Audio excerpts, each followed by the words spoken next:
Hey, what's happening, Wargamers? It is Leland here, and I'm going to be talking about the latest Sisters of Battle Bulletin that Games Workshop has released, and just giving some thoughts and impressions. Now, of course, this is the 11th bulletin that we've actually seen Games Workshop released at this point. So I figure I'd first address why I haven't really talked about it before now.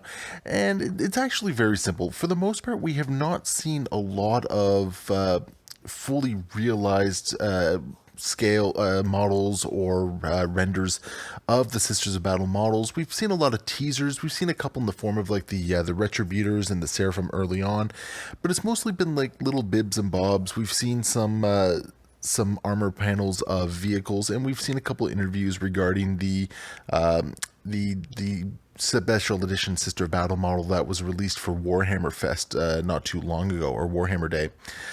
So now that we've actually seen what some of the core models look like, this seems like a perfect time for me to get my thoughts in. Now, of course, right off the bat, the credentials for why I'm giving my thoughts on this. I've been an avid Sister of Battle player for many years, picking up my army back in the very early 2000s.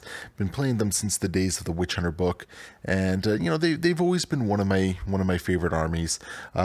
They've gotten me a couple opportunities in the wargaming community that I probably would not have had otherwise, or made it a little bit easier. I had the distinct opportunity of being the only one running them during my time at Mini Wargaming, which was a lot of fun. I got to run them in an absolutely fantastic campaign, the Utgard Infestation. I got to take them to each one of the apocalyptic cons. So I've been repping the Sisters for a very long time through thick and thin. And basically, I've been trying to make the best out of a number of subpar and just disappointing books. So this year has actually been very exciting for me to see the Sisters hopefully get a proper good release, and something that I can put onto the table and see some true competitiveness out of them. So right off the bat, one of the things that I really am liking about the new line of Sisters is that they're actually keeping very close to the aesthetic of the Sisters. Now, they've been scaled up a little bit. They all look a little bit taller than the previous ones, but that's something we've been seeing across the line of Games Workshop models just in general. We're seeing a lot of models stand a little bit taller. We're not seeing as many of those crouched forward stances. They look more proportioned, which is really rather nice. They've kept the nice Baroque armor to it. It looks more like armor as well, as opposed to just a corset with some boob plate, as it were. I really like, though, that they've kept a lot of the same design elements from the original sculpts, which I think were just Goodwin. I want to say just Goodwin on this one. And I really appreciate that quite a bit. I've always really liked the Baroque look to their armor. I've always liked the militant monastic element of it all. It's always been a part of the aesthetic that's always really appealed to me. And to me, it's always kind of screamed the Gothic aesthetic of the Imperium. A lot of people, always think Space Marines or think Imperial Guard when they think of what the Imperium stands for and whatnot. For some reason, for me, it's always been the Sisters have just sort of exemplified that, simply because they take the overall look of the Imperium in 40k, and they've adopted it for their armor. They've adopted it for their overall aesthetic, and I really love that.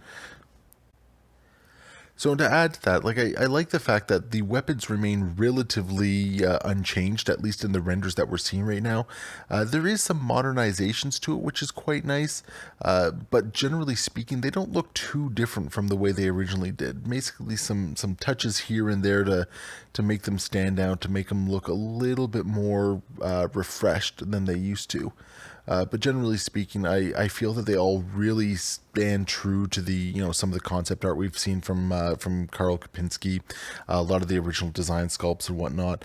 Like even that old John Blanche image that you would have seen at the very beginning of this video, it all just feels like they're keeping the aesthetic just dialed back a little bit. It's not as heavy, sort of the glam metal look of the early 80s, of the 80s and early 90s and whatnot. A little bit more toned down, a little bit more in line with the 40k universe in general, but keeps the look very strong, and I'm really digging it.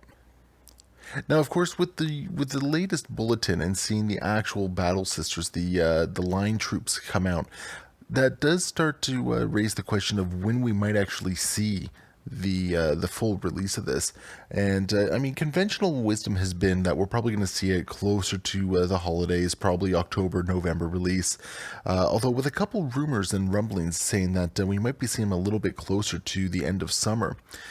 And given what we're seeing with these renders and the fact that they actually had a painted one ready to go for this bulletin as well, that does lead some credibility to the rumor that we might be seeing a bit earlier. But of course, always take that with a grain of salt. Now, one of the downsides so far is that we haven't really seen much as far as what we can expect in the final rundown of the book itself. We got the beta codex back in December with chapter approved, and had some interesting things to it. It did change a number of elements from the index. The way Acts of Faith really being one of the big ones about it. But generally speaking, a lot of other stuff stayed rather similar. But if we were to just sort of extrapolate from the look of the models and whatnot, I feel safe in thinking that they're probably doing a good job keeping the theme of the army there. It seems like whoever's designing them, hopefully the rules designs sort of keep that in line. And we see something similar to what we've seen in the past, like the heavy emphasis on, flamers, melta. Hopefully we see some combi weapons in there. But flamers and meltas are the big one.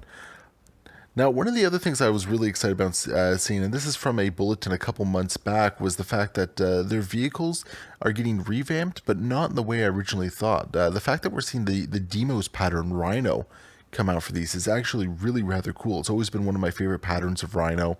I've always just liked the utilitarian look of it, the lack of the boxy look while still maintaining sort of the impractical look that the Imperium seems to favor so much. So that was actually really cool about that one. I'm really hoping that we see a neat revamp of the emulator kits as a result. And if we're lucky, we might even see the repressor finally make it its way to a plastic kit as well. That would be absolutely fantastic.